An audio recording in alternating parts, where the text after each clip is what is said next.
Under very peculiar circumstances. This is affidavit of service. Before my learner starts, this is a matter relating to virus of the central act has been challenged. I do not know whether notice has been served upon the Attorney General or not. Second is relating to same issue. The matter is pending with the Supreme Court. Tomorrow is the date not for same issue. What is the issue? Virus. Lordship, in this matter, I have challenged the virus because here the wife has exceeded the age limit. However, the husband is within the age limit, although a donor gamete will be used for the wife, as has been prayed for. 8 April 2025, there are several various high courts held in different ways. How do I know that it is regarding the same type of matter? Regarding the virus matter. Where from do you get that? Initial orders are there. I have just. Tomorrow is the date. Tomorrow is the date. List on 8th of April. Yes, same thing. Here the virus of this Assisted Reproductive Technology Regulation Act 2021 is telling. Various high court, our high court, though it is held intravirus, but granted relief. But so far as Mother High Court is concerned, Mother High Court said it is absolutely intravirus and no relief was granted. So various high court made different opinion regarding this issue. The matter was very well. Since you have challenged the virus, only one submission in this regard. Lordship, I am aware that the matter is pending before the Honorable Supreme Court, but now it has been pending since a very long time. And Lordship, today the petitioner number 2 before your Lordship is just aged about 52 years. She has lost a son who was 16 years old. I have both the husband and the wife, that is the petitioners before your Lordship, are service holders, one being a teacher and one being a professor. No, Lordship, but then if the issue is pending, Lordship, Lordship will kindly, Lordship, there are judgments to this effect. Lordship, very first matter where this issue was raised before this Honorable High Court, the pendency of this writ petition was only showed. Lordship, I had indicated that even in where the subject matter is under consideration before the Honorable Supreme Court under Article 36 does not tie the hands of your Lordships here, because Lordship, this is under peculiar circumstances. Today I even stand a chance subject to me being physically fit. If Lordship may kindly, Lordship, this matter what I intend, Lordship, that each simpliciter, as Lordship knows, has made a criteria. Lordship, what I humbly beseech is, I have enclosed documents, I have enclosed all the other relevant documents. I have enclosed that the child has died at 16 years of age. I have enclosed that the petitioners, the property details I have enclosed, they are service holders. And I told you in the morning, it is not only the financial status. I bow down, Lordship. Other factors are also to be considered. Here the gamete, I do not intend to use the mother's gamete. Only where the mother is coming into play is the mother wants to bear the child in the womb.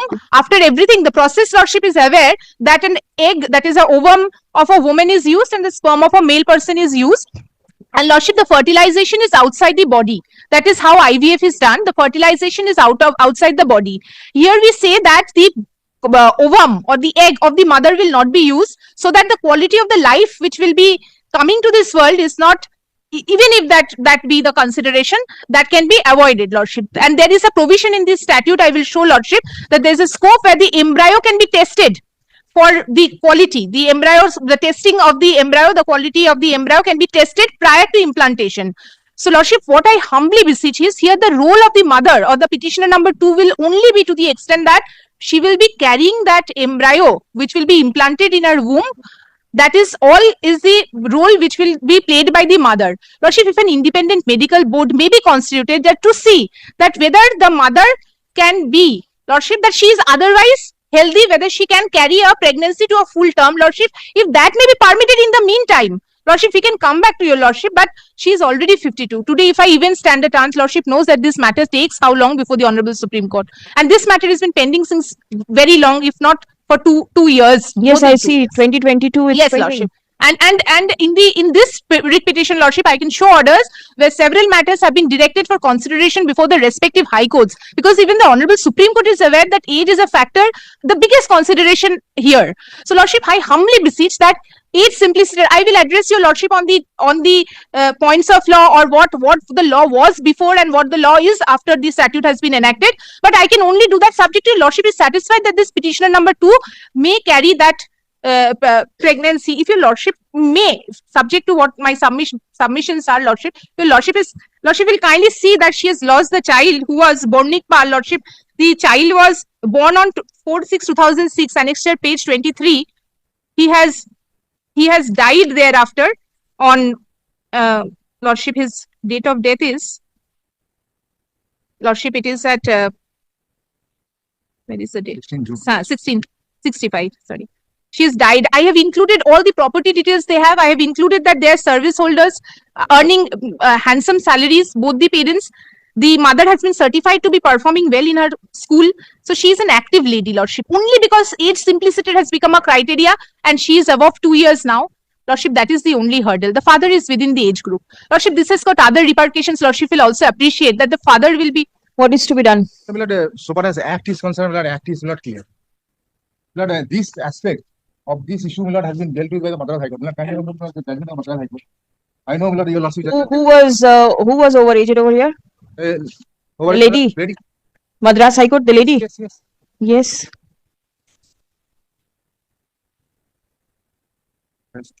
My lord, this is WP number 35158 of 2024. WP 35158 2024. 351 35158 of 2024. 58 of 24 Madras. Now, if your lordship will not kindly turn, my lord, inner page 7, paragraph 7. It says, my lord, a reading of section 2U of the ART Act would indicate that it prescribes the only lower age limit, no upper age limit has been prescribed. In the considered view of this court, the legislature in its wisdom purposefully avoided the incorporation of the upper age limit in the definition of the word woman. Section 27(2)(b) of the Act prescribes the ART Act shall obtain the assueties from the female. Oocytes from the female between the age of 23 years and 35 years.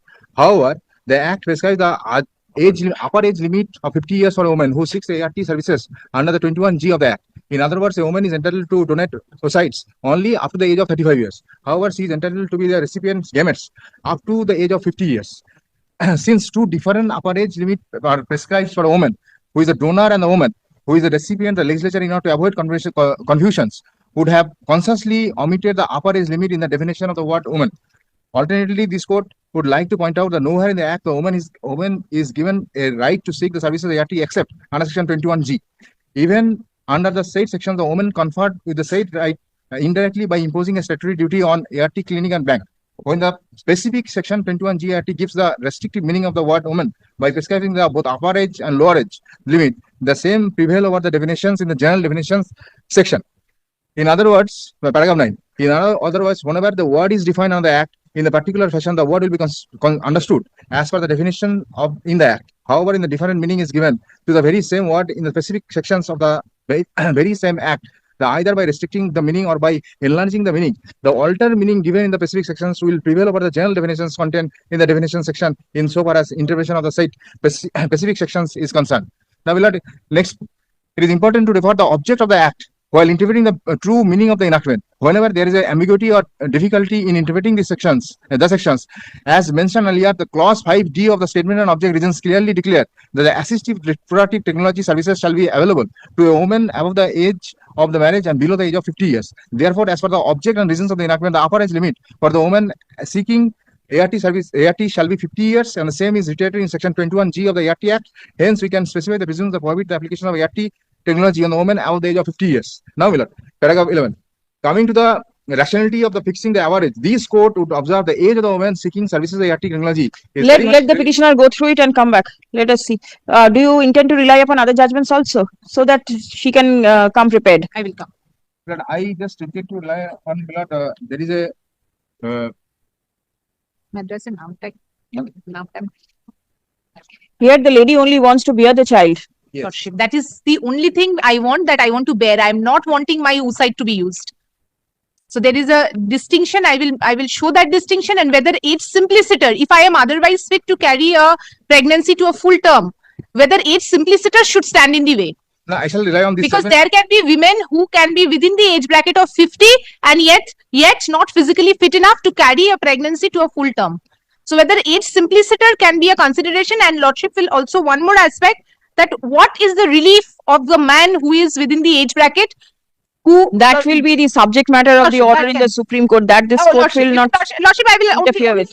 Aspect I will make my submissions. That here I just want to carry the embryo will be fertilized outside the body. I will just carry it to the full term of the pregnancy is all I intend. I will come back on being. WP. Well, I will be relying on my lord, certain like frequent question answers or ART regulation 2021. This is not issued by my lord, Ministry of Health. I am handing him a copy to Thank you. you. I will be relying on that. Possibly this was considered in the judgment which was delivered by me in the morning that you showed. Lordship, Possibly Lordship, this was considered. I will go through that also.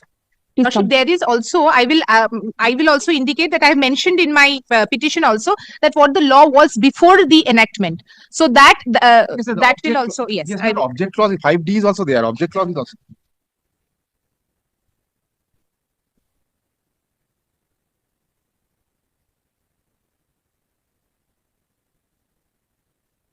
The petitioners, as commissioning couple, intend to avail the benefit under the ARTN. ARTS Act. Stop next. The petitioner number 2, the wife, has crossed the prescribed age limit of 50 years by 2 years.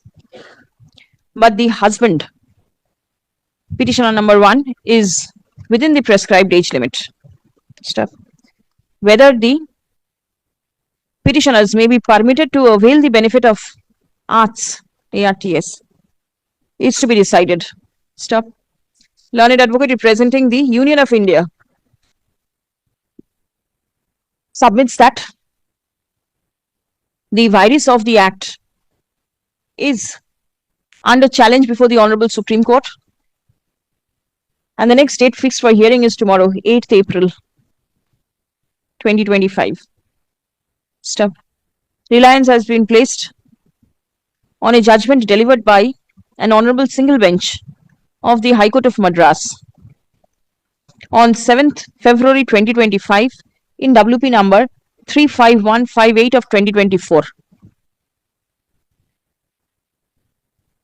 Stop paragraph.